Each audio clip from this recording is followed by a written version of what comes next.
राष्ट्रवादी काँग्रेस पक्षाचे प्रदेशाध्यक्ष जयंत पाटील आणि भाजपचे राष्ट्रीय सरचिटणीस विनोद तावडे यांच्यात झालेल्या कथित भेटीमुळे महाराष्ट्राच्या राजकारणात मोठी चर्चा सुरू झाली आहे। शरद पवार यांची राष्ट्रवादी महायुतीत सहभागी होणार का? पक्षात काही मोठ्या राजकीय हालचाली सुरू आहेत का? अशा अनेक प्रश्नांची चर्चा रंगत असतानाच अहिल्यानगरचे खासदार निलेश लंके यांनी या संपूर्ण प्रकरणावर पहिल्यांदाच सविस्तर भूमिका मांडली। त्यांनी या चर्चांना पूर्णविराम देण्याचा प्रयत्न केला असून दुसरीकडे महावितरणच्या विरोधात मोठं जनआंदोलन छेडून जनतेच्या प्रश्नांवरही आक्रमक भूमिका घेतली आहे। जयंत पाटील आणि विनोद तावडे यांच्या भेटीमागे नेमकं काय आहे? निलेश लंके यांनी सुरू असलेल्या चर्चांवर काय उत्तर दिलं? पक्ष शरद पवार यांच्या नेतृत्वाखालीच राहणार का? महावितरण विरोधात आंदोलन का करण्यात आलं आणि या आंदोलनातून नेमके कोणते प्रश्न उपस्थित करण्यात आले? आजच्या व्हिडिओमध्ये आपण या संपूर्ण घडामोडीचं सविस्तर विश्लेषण पाहणार आहोत। नमस्कार, मी तन्वी आणि तुम्ही पाहत आहात सत्ता मंच। बातमी नव्हे तर बातमी मागचं विश्लेषण।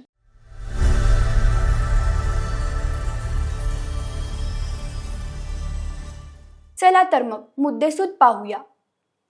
मुद्दा क्रमांक 1, जयंत पाटील आणि विनोद तावडे यांच्या भेटीची चर्चा नेमकी काय? गेल्या काही दिवसांपासून राज्याच्या राजकारणात एकच चर्चा सुरू आहे।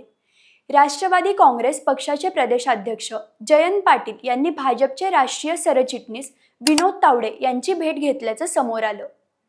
या भेटीनंतर शरद पवार गट महायुतीत सहभागी होणार का याबाबत विविध तर्कवितर्क सुरू झाले। काही माध्यमांमध्ये जयंत पाटील आपल्या आमदार आणि खासदारांसोबत स्वतंत्र बैठका घेत असल्याचाही दावा करण्यात आला। त्यामुळे पक्षात मोठे राजकीय निर्णय होणार असल्याची चर्चा रंगली आणि राज्यात नव्या राजकीय समीकरणांची शक्यता व्यक्त केली जाऊ लागली। मुद्दा क्रमांक 2, निलेश लंके यांनी अफवांवर काय उत्तर दिलं? या सर्व चर्चांवर प्रतिक्रिया देताना खासदार निलेश लंके यांनी अत्यंत स्पष्ट भूमिका मांडली। ते म्हणाले की जयंत पाटील आणि विनोद तावडे यांची भेट ही कामानिमित्त झालेली असू शकते। आम्हीही विविध पक्षांच्या नेत्यांना भेटत असतो, त्यामुळे प्रत्येक भेटीमागे राजकीय अर्थ काढणं योग्य नाही। पक्षाच्या कोणत्याही गुप्त बैठका झालेल्या नाहीत आणि पक्षात कुठल्याही प्रकारचं गुप्त राजकारण सुरू नसल्याचं त्यांनी स्पष्ट सांगितलं। त्यामुळे सध्या सुरू असलेल्या अनेक चर्चा केवळ अफवा असल्याचं त्यांनी सूचित केलं। मुद्दा क्रमांक 3, शरद पवार यांच्या नेतृत्वावर पुन्हा विश्वास व्यक्त। निलेश लंके यांनी आपल्या वक्तव्यात शरद पवार यांच्या नेतृत्वावर पुन्हा एकदा विश्वास व्यक्त केला।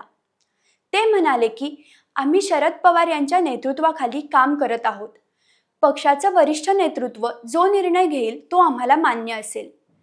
त्यामुळे कोणत्याही अफवा किंवा चर्चांवर प्रतिक्रिया देण्याचं कारण नाही। या विधानातून पक्षात कोणतेही मतभेद नसल्याचा संदेश देण्याचा प्रयत्न करण्यात आला। तसेच पक्षातील सर्व नेते अजूनही शरद पवार यांच्या नेतृत्वामागे ठामपणे उभं असल्याचं त्यांनी स्पष्ट केलं। मुद्दा क्रमांक 4, विरोधी मतदारसंघांना निधी नाकारला जातो। राजकीय चर्चांवर उत्तर देतानाच निलेश लंके यांनी राज्य सरकारवर अप्रत्यक्ष टीकाही केली। त्यांनी आरोप केला की विरोधी पक्षाच्या लोकप्रतिनिधींना विकास निधी मिळू नये यासाठी अनेकदा डावपेच आखले जातात। त्यामुळे सामान्य नागरिकांच्या विकास कामांवर परिणाम होतो। लोकांनी विरोधी पक्षाचा आमदार किंवा खासदार निवडून दिला म्हणून त्या मतदारसंघांवर अन्याय होणं योग्य नाही। राज्यातील प्रत्येक मतदारसंघाला समान निधी आणि समान न्याय मिळाला पाहिजे। लोकशाहीमध्ये विकास हा पक्ष पाहून नव्हे तर नागरिकांचा अधिकार म्हणून झाला पाहिजे, अशी भूमिका त्यांनी मांडली। मुद्दा क्रमांक 5, महावितरण विरोधात निलेश लंके रस्त्यावर का उतरले? राजकीय चर्चांबरोबरच अहिल्यानगरमध्ये महावितरणच्या विरोधात मोठं जन आंदोलनही करण्यात आलं। खासदार निलेश लंके यांच्या नेतृत्वाखाली चाणक्य चौकातून पदयात्रा काढण्यात आली। छत्रपती शिवाजी महाराज आणि डॉक्टर बाबासाहेब आंबेडकर यांच्या पुतळ्यांना अभिवादन करून शेकडो नागरिकांसह हा मोर्चा महावितरणच्या अधीक्षक अभियंता कार्यालयावर धडकला। घोषणाबाजी करत नागरिकांनी महावितरणच्या कारभाराविरोधात तीव्र नाराजी व्यक्त केली। या आंदोलनात वीज पुरवठा, चुकीची वीज बिले, ट्रान्सफॉर्मर, स्मार्ट मीटर आणि नागरिकांच्या सुरक्षेचे प्रश्न मोठ्या प्रमाणात उपस्थित करण्यात आले. मुद्दा क्रमांक 6. चिमुरडीच्या मृत्यूमुळे संताप अधिक तीव्र.